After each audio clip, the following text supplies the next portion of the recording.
Hello, everyone. Welcome to Jamaica 411. Thank you so much for joining me today. I'm your host, Michelle Stern. Well, folks, I am here to bring you some late news. And when I say late, it well late. Now, the Integrity Commission put out its annual report way back, I do believe, in July of last year. But there was a certain event, and man, them risers said, how we under pressure, man, we lie them.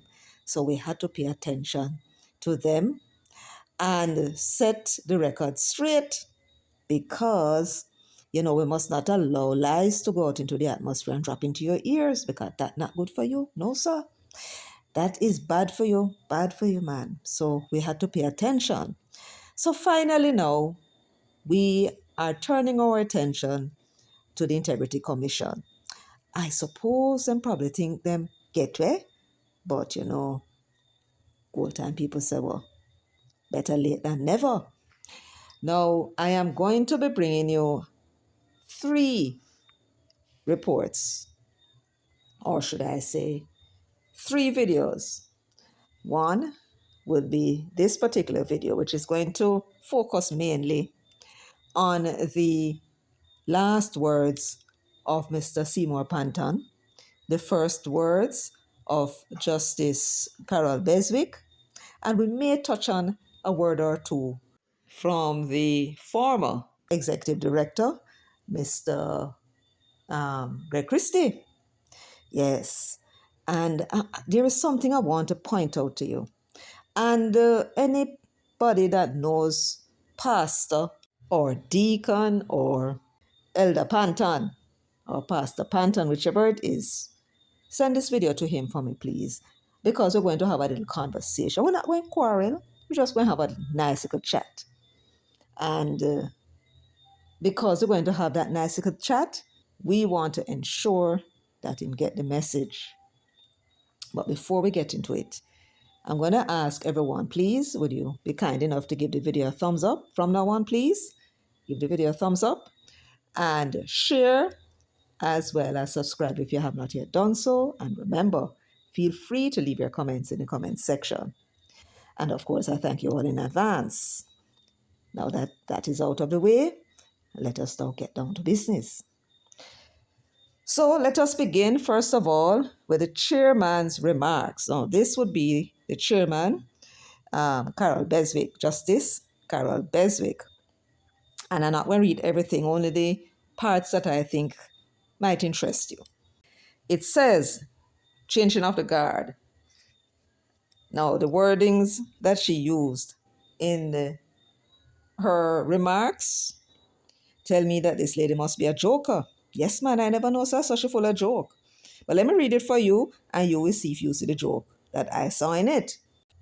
She began by saying, February 2025 marked a pivotal moment for the Integrity Commission as a changing of the guard saw the ending of the contracts of the esteemed chairman and of a dedicated commissioner. Now, the former chairman, of course, that she calling esteemed is Justice Seymour Panton. And the commissioner would be Eric Crawford, the chartered accountant. And they had demitted office, I do believe, 15th of February 2025. Mr. Brian Winter OJCD, former governor of the Bank of Jamaica, joined the commission, bringing particular financial expertise, succeeding Mr. Eric Crawford, and I was appointed as chairperson, entrusted with the significant responsibility of continuing the distinguished work previously carried out by the Honorable Mr. Justice Retired Seymour Panton OJCD. You see what I mean when I tell you that the lady is a joker? The distinguished work. Now, they are going to claim success for the establishment of the Integrity Commission in 2018 after the act was passed in 2017. Remember, the Integrity Commission is a combination of 3 commissions that investigated various parts of government.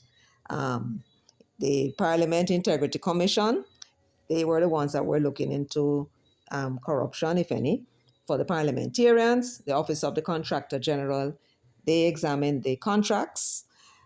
issued by government, licenses, and so on, I do believe. And a Corruption Prevention Commission was established by P.J. Patterson to look at corruption, if any, in the public service. So those three were combined, and it was a bare bone arrangement, and they had to make it operational. So they will claim that success. And to the extent that it is what it is, based upon what the law intends it to be. When it comes to the matter now of the law, which requires that every single statutory declaration that they receive must be examined, there is where they fell down.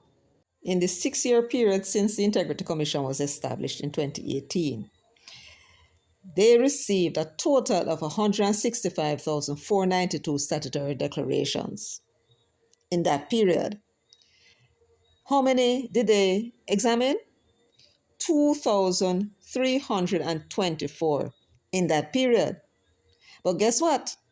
In the year 2023-2024 alone, they had examined 1,268, which meant that in the 5-year period before, they examined 1,056, or an average of 211 out of that 100, and it would have been 30,000 that they would have received. This is what Milady is referring to as sterling contribution to the fight against corruption, right? 162,000 statutory declarations never looked upon during that period. So any amount of corruption would have take place, they were totally unaware of it. Why? Because they did not examine all of them. So how is it that his time at the wicket was sterling contribution to the fight against corruption? Milady, you explain that. Anybody could have set up the Integrity Commission. Businesses open every day, and people organize their business into offices and staff, and they determine the staff that they need and the products that they're going to sell, and so on and so forth. So them setting up the Integrity Commission, they are to be praised for it. But the Integrity Commission was set up to do something, and that was supposed to stamp out corruption. And in the fight against the corruption that you're referring to, they were supposed to receive statutory declarations, examine them for illicit enrichment, among other things. And they had 165,000 in their possession, and keep going after the civil servants. They must submit, or they prosecute them. And when they got them, what did they do? 2,324 statutory declarations were examined between 2018 and 2024, and you are calling that sterling contribution to the fight against corruption? That's why I say you're a comedian. I never know you were so funny, huh? Except it's not funny at all. Anyhow, let me continue reading. But that is not the end of it. The steady hands of the Honorable Mr. Justice Seymour Panton guided the Commission through many tumultuous waters, many of which were of his own making, I should add, which had converged around contentious issues. Mr. Eric Crawford gave solid leadership, ensuring that all the detailed requirements for the lawful functioning of the Commission were met. So, I don't know where Mrs. Beswick or who gave her this to write, because she certainly was not there. Remember, she just came on the scene in February when Panton demitted office, right? But this is her opinion of Mr. Panton. We have a very different opinion, I'm sure. Let me continue. During this period, Mrs. Keisha Prince Kamika's professional contribution as Director of Corruption Prosecution concluded, as her contract also came to an end. The Commission is grateful for her work in helping to fulfill its mandate. Mr. Ranif Lawrence, who was our senior prosecutor thereafter, acted in the position of Director of Corruption Prosecution. And then she went on to refer to what she called the successes of the commission. Now, she spoke about the 2024-2025 period. There was a mammoth 800% increase in the examination of statutory declarations filed, and the number of investigations also increased. And we're going to take a look at that in the next video. She then said, Year of Resilience. The year 2024-2025 was one of change, growth, and resilience at the Integrity Commission. Misinformation from uninformed sources was plentiful, but did not deter the Commission in its continued focused drive to operate in accordance with the Integrity Commission Act in the effort to minimize corruption in our land. Interestingly enough, there is reason to conclude that the onslaught of misinformation has served to pique the general interest of the public in the workings of the Commission and in understanding how the Commission can work for them on a personal level. Employees are showing interest in the opportunity to make protected disclosures. Now, Madam Commissioner, I don't know if this is a good idea for you to be telling the world that there are employees in the government service that is chatting upon them one another. Now, any complaints that you're investigating now of whether the superior or some other colleagues, you are making the people them now know that are somebody in the office chat. Was this a good idea for you to be putting this out? Of course, we know the reason why you put it out. You're trying to deter criticism by claiming that the criticism of the Integrity Commission, matter of fact, I wouldn't say of the Integrity Commission, of certain elements in the Integrity Commission has brought about civil servants now running to you now to tell you and whisper and tell you things about other people, right? That them observe or them see or them know. That's the purpose of that. But guess what? That will not deter us from having something to say when we see slackness going on at the Integrity Commission, because clearly that is what you think is going to happen by this disclosure, that somehow by talking and criticizing the elements in the Integrity Commission, it only brings about public interest, right? What percentage of the people said that they don't trust to know? And it is because of what you allege to be misinformation from uninformed sources. Let us continue. So she spoke about staff turnover, she spoke about the finances, and she talked about international activities. And then she now talked about the review of the Integrity Commission Act. The Commission has identified some areas of its operation that would benefit from amendments to the Integrity Commission Act and has made numerous recommendations annually from 2019, and evidently the parliamentarian now paid them the mind. The amount of powers that these people have, the police don't have it. The police cannot run up and down the place and carry out what is called a fishing expedition. Can't do it. Them have to know, say you have a bank account over there, so, and then they go ask the court to grant them permission, access warrant, I don't know which one, in order to get that information from your bank. Something to that effect. Not them. They don't need to ask anybody any question. Them just write to the bank and write to the this and write to the that and ask them if you have any account with them, and then write back and say yay or nay. Powerful people. And they think that this is not power enough, they want more. So she gone on to talk about actions. Assurances ring loud from all quarters that all well-thinking Jamaicans want a Jamaica free of corruption. And then she talked about there is every indication that that statement is indeed true. However, until there is action concerning what needs to be done, those assurances ring empty. The Integrity Commission has worked assiduously to eliminate corruption from the several angles detailed in the report. Naysayers abound, but have not deterred the positive focus of the hard-working and dedicated staff and directors. Instead, they have energized the commission to work even harder, ensuring compliance with the laws that govern its operations and mandate.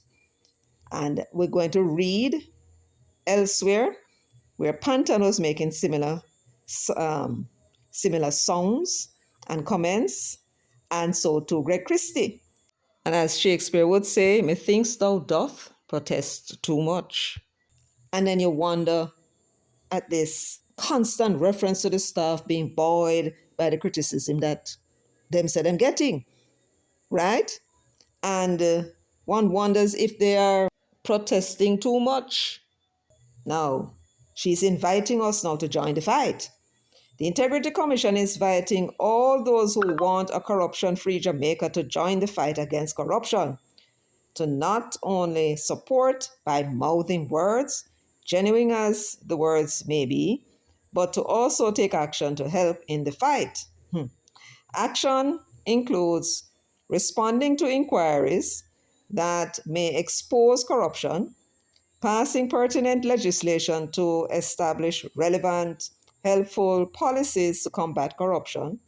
Action means actively obeying the law without trying to invent spurious exceptions and without sacrificing honesty at the altar of convenience. The fight against corruption must be ongoing at the parliamentarian shuffling word pan, Encouraging voices are appreciated, but perhaps more useful would be all hands being on deck. So if it have criticized them, even when they deserve it, a change resulting in significant reduction in the level of corruption in our country is possible, and indeed it may be closer than we dare to dream. And then she quoted Barack Obama, and that's her. Here now is the former chairman's remarks, and you are going to find them very, very interesting indeed. Not so much about what he said, or should I say, not only about what he said, but the thing that he failed to say. So let me read it. Now, the former chairman, remember, is Justice Seymour Panton. This is my final annual message as chairman of the Integrity Commission. It has been a great honor and privilege to have served on Jamaica's first comprehensive Integrity Commission for the past 7 years, during 6 of which I was the chairman.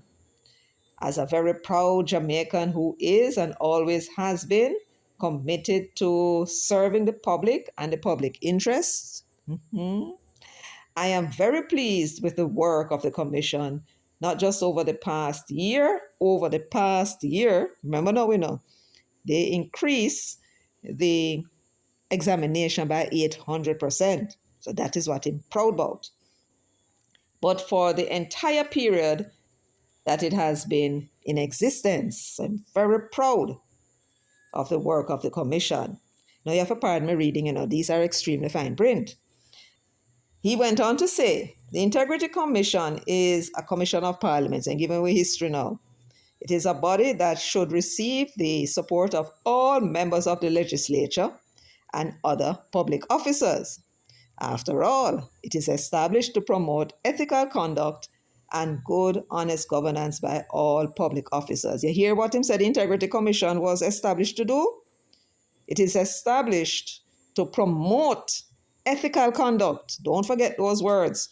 Let me make a note of it. Ethical conduct. Yes. And good, honest governance by all public officers. The law requires the filing of declarations of income and assets by such officers. And the Commission has insisted on compliance with the provisions of the law. In the early days of my chairmanship, I made it clear that it would not be business as usual, in that the Commission would not tolerate defiance of the law by public officers. There was some resistance, but I am happy to report that most public officers are now cooperating with the Commission. There is an appreciation that all stable democracies are based on compliance with the laws and conventions relating to integrity in public life. I am very pleased with the performance of the staff of the Commission over the years, notwithstanding the threats and personal abuse that have been leveled at all of us. They have proven that they are committed to good governance in Jamaica. Most public officers have been cooperating with the efforts of the Commission to fulfill its mandate. However, and there is always a however with him, right? It has to be said, if the truth is to be told, and we're going to talk some truth, Mr. Panton. Yes, we're going to talk some truth and remind you of some truths.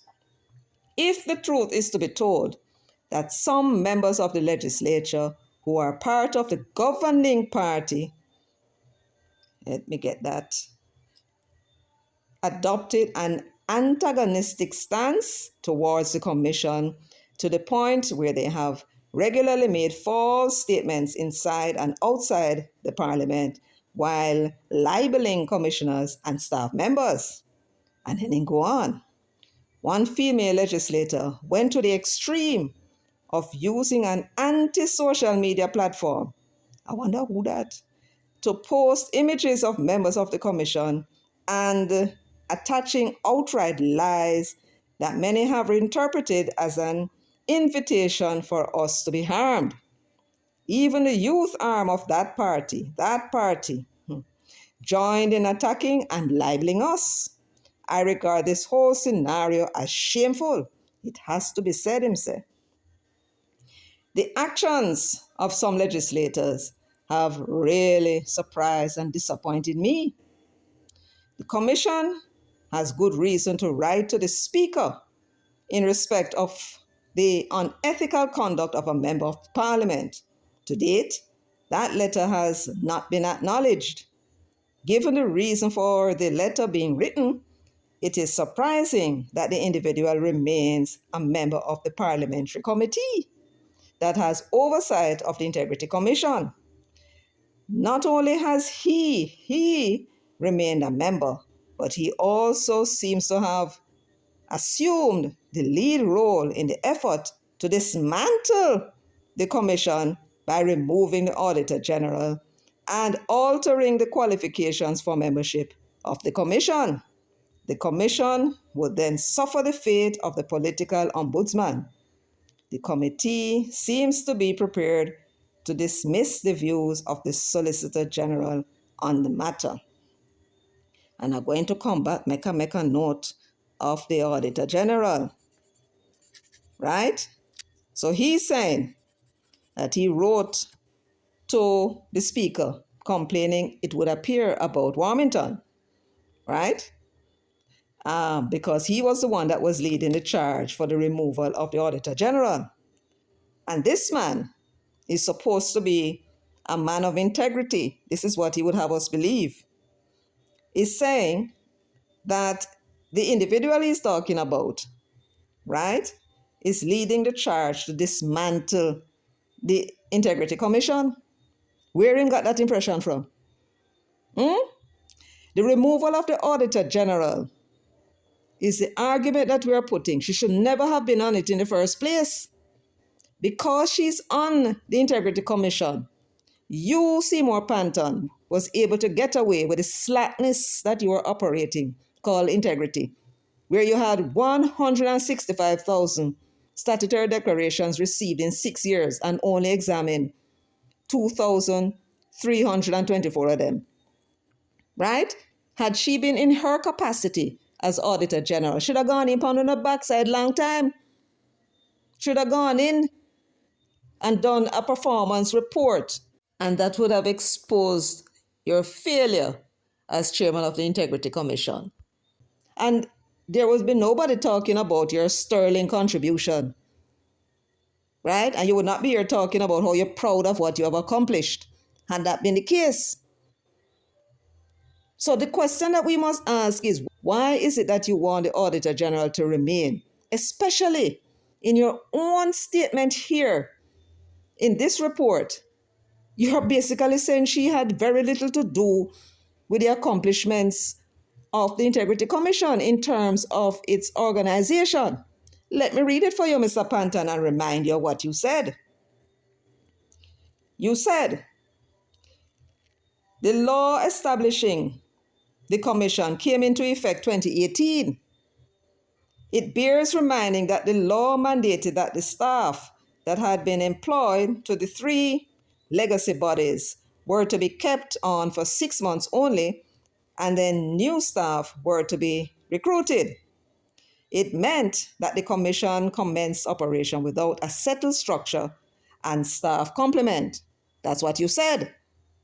The newly appointed commissioners, which would have included the Auditor General, had to devise the structure, then seek the approval of the Ministry of Finance and Parliament for the commission to become operational. We engaged Colonel Daniel Price, not Pamela Monroe Ellis.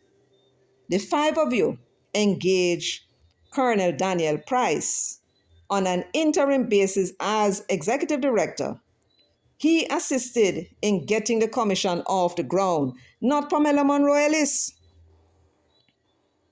In the meanwhile, the commission, in its unsettled state, came under intense pressure to complete and present to Parliament reports that had been in train under the legacy bodies. It was not an easy time. In all of that, where did Pamela Monroe Ellis come? Had she been the one that was so necessary to the commission that she had established the structures that eventually got the commission off the ground? Why was the necessity to employ the services of Colonel Daniel Price? She's on the board with all of you. You wanted to put some meat on the bone that the law created called Integrity Commission Act. And in order to do so, you had to bring somebody else in and made that person a temporary executive director. He is the one, according to you, who assisted in getting the commission off the ground, not Pamela Monroe Ellis. She was one of you and Una needed the help. That's what you're saying here. So when you talk about dismantling the commission because the parliament is, and some of us out here is asking for her to be removed so that she can audit UNO and conduct her performance report like she did with so many others and therefore make UNO more efficient. What is your problem with that? What is your problem with that? I will tell you what your problem is. You would have been exposed, right? Your chairmanship and the weakness of your chairmanship would have been exposed. As a leader of the Integrity Commission, you failed. And that is what Pamela Monroe Ellis would have done. She's not the chairperson. I don't know how much talk she has on the commission. It's 5-0, right? And she evidently was not the one that established the commission and took it off the ground. It was Colonel Daniel Price. You even went on to say, it was not until May 2020 that the commission was able to appoint an executive director in the form of Mr. Greg Christie, who helped greatly in the finalization of the structure and with the recruitment of middle and junior staff. So Greg Christie finished it off, is what he's saying, and made the commission what it is today. So Colonel Price started, and Greg Christie as executive director finished it, because that, in essence, is their role. The executive director is the one that is in charge of the day-to-day operations of the commission. Right? Why is it that you want Pamela Monroe Ellis to stay? You need to explain that. And you need to explain how removing her from the commission would dismantle the Integrity Commission. And we need to know that. We need to understand what it is you're trying to say. Or is it that you're trying to malign the character of the member of parliament? Because you're a man who likes to talk about integrity, and I don't think that you should be the messenger for that message. Not when I remind you, Mr. Panton, of your role in the maligning of the character of the Prime Minister and by extension, the image of this country. Whatever you thought you were doing and however right you thought you were wrong. And to this day, nobody in this country has heard you uttered a word of apology to either the Prime Minister or the country for your mistake. What must we think of you, Mr. Panton? what it is that you expect us to believe and think about you, Mr. Panton. Then he went on to speak about the practice of not acknowledging letters seem to have been copied by the financial secretary, who has ignored at least 2 letters sent to her by the commission. That's not appropriate behavior by a civil servant, especially one so highly placed. I wonder if your behavior towards the Prime Minister in 2023 was becoming of a man in your position. Your highly placed position as chairman of the Integrity Commission. And in the event that you were not acting alone and the other members of the commission, and you made the decision that you made in 2023, was that appropriate behavior, Mr. Panton, by servants of the people, especially one so highly placed as you and the other commissioners? And you have to be honest with yourself.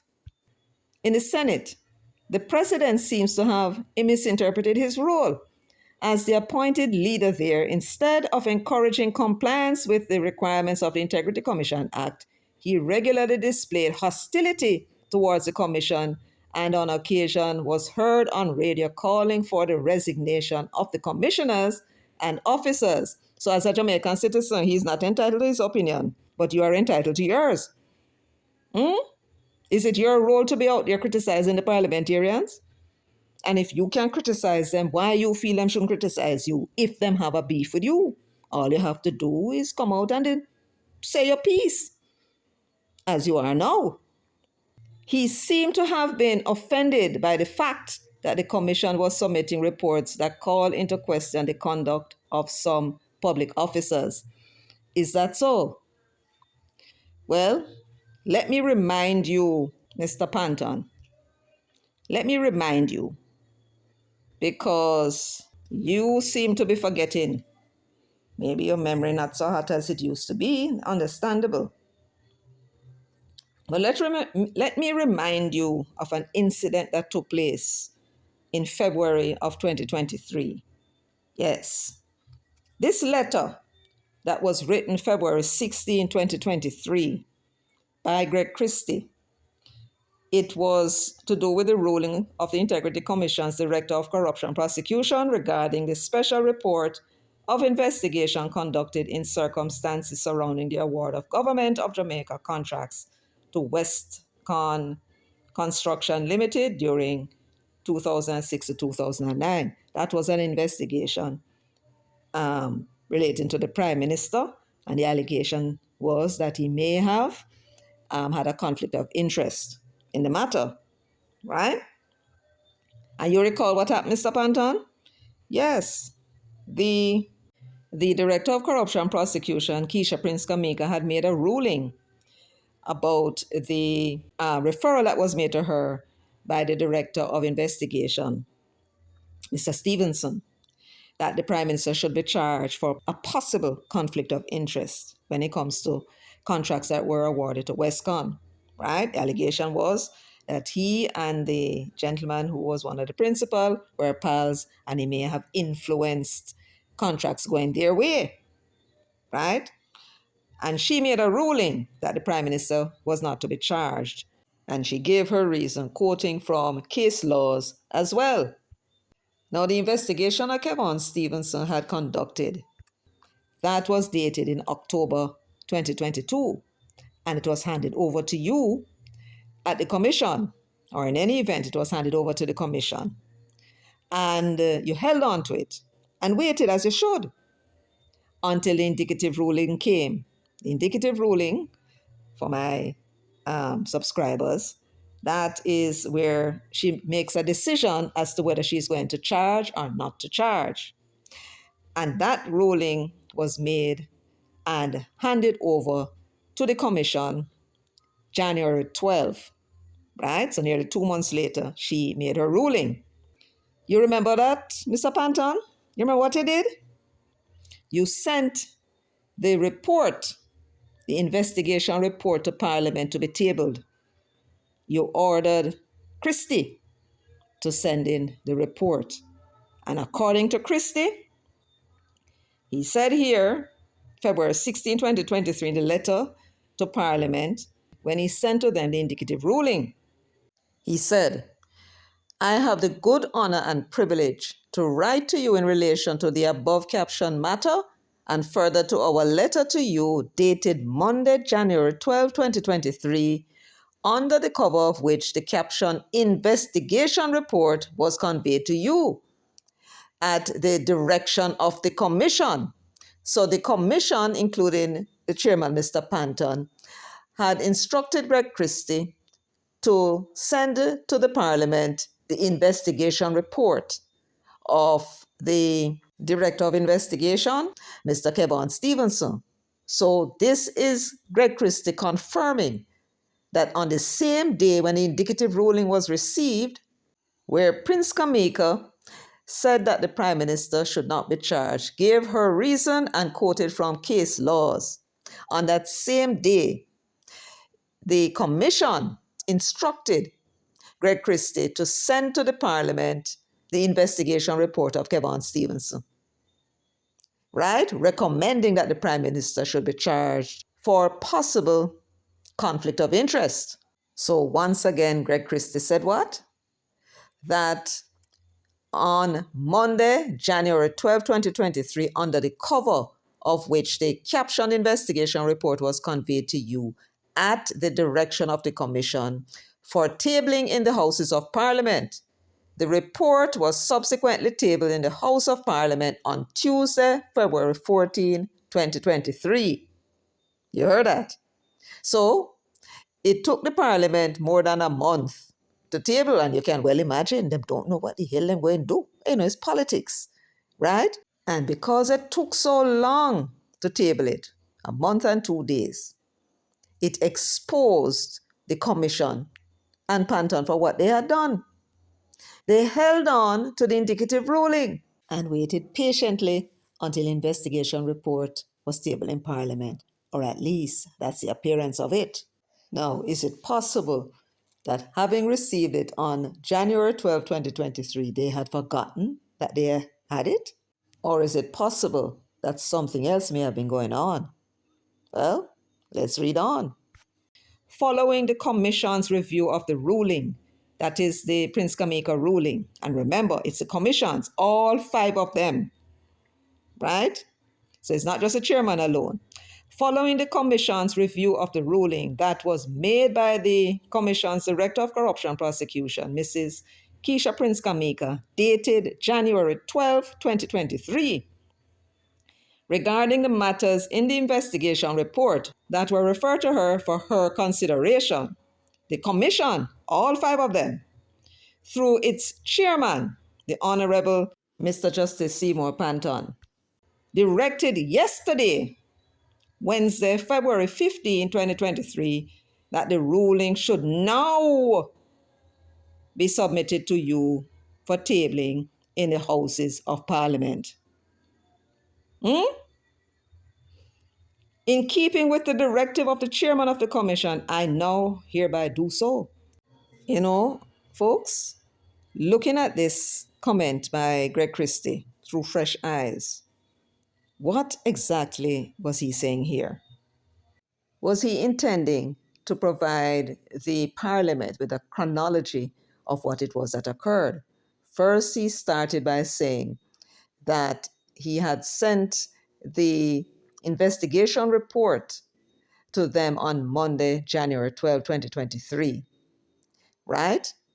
That is when the report was sent to them, the very same day when the indicative ruling was received. But that was not sent to them with the report. The report alone was sent.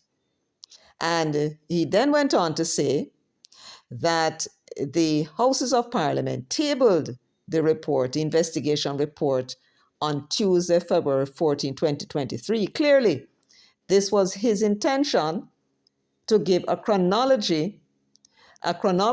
order of what it was that occurred. January 12, 2023, February 14, it was tabled. Then he went on to say, following the Commission's review of the ruling. When was it that the Commission had reviewed the ruling? Did they review the ruling on January 12 when it was received or sometime thereafter? Or was it that he's saying that after the Parliament tabled the investigation report, that was when the commission reviewed the ruling. It must be that he was presenting a chronological report of what occurred. He then said that the ruling was dated January 12th. And then he said the commission, not Panton alone, the commission through its chairman, the Honorable Mr. Justice Seymour Panton, directed yesterday, Wednesday, February 15, which was the day after it was tabled in the Parliament, that the ruling should now be submitted to you for tabling in the Houses of Parliament. This seems to have been a deliberate act by the Commission, assuming that we can rely on the sequence of events that Mr. Christie appears to be outlining, or that we are interpreting his words accurately. And if we are, then it would appear as though the Commission had intended to send the report first and then the indicative ruling after. As a matter of fact, now that I come to think of it, do I recall someone saying that the law never said that the report and the indicative ruling had to be submitted to the Parliament at the same time? You recall that? Who was it that said so? There was a great howl in the society, as I recall, when that comment was made. But fleshing this matter out with fresh eyes, is Greg Christie saying that the first time the commissioners saw the indicative ruling was after the investigation report table in the Parliament? Was that what you're saying? Is that what you're really saying? And that having read, this is after the whole hullabaloo started, and people started to raise behind, said the Prime Minister need to resign. First in history, man, I bring shame upon we. The Tuesday when he came out, right? There was a big hue and cry demanding the Prime Minister to resign. Not just that, the world press took it up. Reuters, in every country in the world, published it. So everybody in the world here that the Prime Minister of Jamaica was recommended to be prosecuted for corruption. Is Greg Christie telling us that it was at that point that the commission saw the report and reviewed the ruling? Mr. Panton, help us here.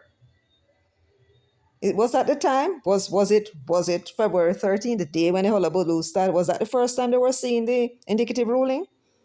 And having seen the indicative ruling, they instructed you as chairman that the ruling should be sent to the Parliament right away. Now, that is one way in which it could be interpreted. Of course, another way it could be interpreted was that they had seen the indicative ruling, that you had given it to them sometime during January, right? And you and they determined that you're not going to send it until the investigation report was tabled. And then, having tabled it and caused the uproar and the demand for the Prime Minister to step down, having damaged the man's reputation, they then instruct you, Mr. Panton, to tell Christie now he can send it to the Parliament, indicative ruling, that he was not to be charged. And then, of course, when that happened that night, after Christie knew that the Prime Minister was not to be charged, he went and retweeted something that Reuters did and get for himself in a trouble. And when everybody was cussing and demanding that Christie should step down, what did an honorable man like you do, Mr. Panton? You just kept quiet in the shadows. Not a sound. He said he was not going to resign, right? And Uno never insisted that him resign. And after you did what you did, whichever way the argument goes, the commission did not insist that you should resign either. And do you know what is worst? Having put out what you call this my final annual message, did you seek to clear the air? Did you seek to apologize for the mistake that you made, for the wrong that you did to the Prime Minister? Did you say, I did this thing and it is wrong and I am so sorry about it, Mr. Prime Minister? Did you do that? No. Never utter a word. Instead, you're flinging all kind of licks on the Parliament. You did wrong and you failed, even in your final annual message, to acknowledge that you did wrong and say you're sorry. You weren't man enough to do that. Who is it that has no damn integrity? You have to be truthful to yourself, Mr. Seymour Panton, even if you're not truthful to anybody else. And you have to decide for yourself whether what you did was right. And if it was you and the commission who had done it, you have to decide whether you and they had done right. Mar a man's reputation, smarty picnic, and damage the reputation of the country by what you did. Right? Even if it was a misunderstanding, don't you think that you should admit that you made a mistake? And if you're truly sorry, say you're sorry. But evidently you are not. And what are we supposed to think about that? What conclusion do you expect us to come to? That you did it for purpose? Is that what you want to leave us to believe? That you actually saw an opportunity and set out to damage the reputation of a man in politics who depends entirely upon his reputation to remain where he is? Damage his reputation and don't think that you need to apologize for it. Is it because you did it deliberately and you're not sorry and you would do it again if you had an opportunity? Is that it? Mr. Greg Christie, he had much to say. And all I'm going to read from his remark was what he said about, I was especially moved when more recently I was invited by it, that is the commission, to consider remaining in the office for a further term, an offer which regrettably I had to respectfully decline because of my conviction that it was time for me to pass the baton. Right? So Greg Christie is telling us, flinging insult in the face, that after he did what he did and did not resign, that the commission asked him to stay on. Can you imagine? In the process, destroying and maligning their own integrity, except the new people who come on the scene. You knew what Greg Christie did. Knew damn well that there was an indicative ruling that the Prime Minister should not be charged. And the Director of Corruption and Prosecution gave her a reason. It's not that she just said he will not be charged. She gave reason. And the night after him sent a letter to the Parliament, he retweeted what Reuters had published, that the Jamaican Prime Minister faces anti-corruption scrutiny, or words to that effect. And oh no, don't see nothing wrong with that. And we are supposed to believe that UNO are people of integrity. And then you're going to be talking, Mrs. Beswick, about the Integrity Commission inviting all those who want a corruption-free Jamaica to join the fight against corruption with you? Huh? With all of you? None of you big enough to come say, oh no, sorry? So the whole of sat down and did it on purpose. And no, not sorry. Huh? Mrs. Beswick? Had you been in the court and the defendant stood before you, showing no remorse, what would you have done? You'd have fling the book at them, give them the maximum sentence, and remark in your sentencing that the defendant shows no remorse for his actions. So who will come join with you now? Who can come and join with you when you are not displaying the integrity that you're insisting that others should show? What you all did was an act of corruption. And uno don't even have the decency to say uno sorry. The law was never established with the intention of doing what you guys did. And therefore, you misuse the law, even though you are quite sure you are correct, with the excuse that the law never said that you should submit the two at the same time. What did your integrity tell you that you should have done? Hmm? What did your integrity dictate that you should have done? You knew, you must have known with your experience what would have happened if you put the report out first. When you know you have in your possession more than 1 month, the indicative ruling saying that he's not to be charged, what could be your intention but to destroy the man's reputation? And you obviously did not care. The law said that you are supposed to examine all of the statutory declarations before you. You failed to do that, right? That you failed to do. But you make sure that you did something that you must have known would have destroyed the man's reputation. And by the time the truth come out, people will run gone with the impression. And you are the one that's saying you did nothing wrong. You had no reason to resign. You had no reason to apologize. And you have the gall to be talking about integrity. Hmm? Folks, thank you so much for joining me today, for giving the video a thumbs up, for sharing, and leaving your comments in the comment section. Until next time, take very good care of yourselves and walk good.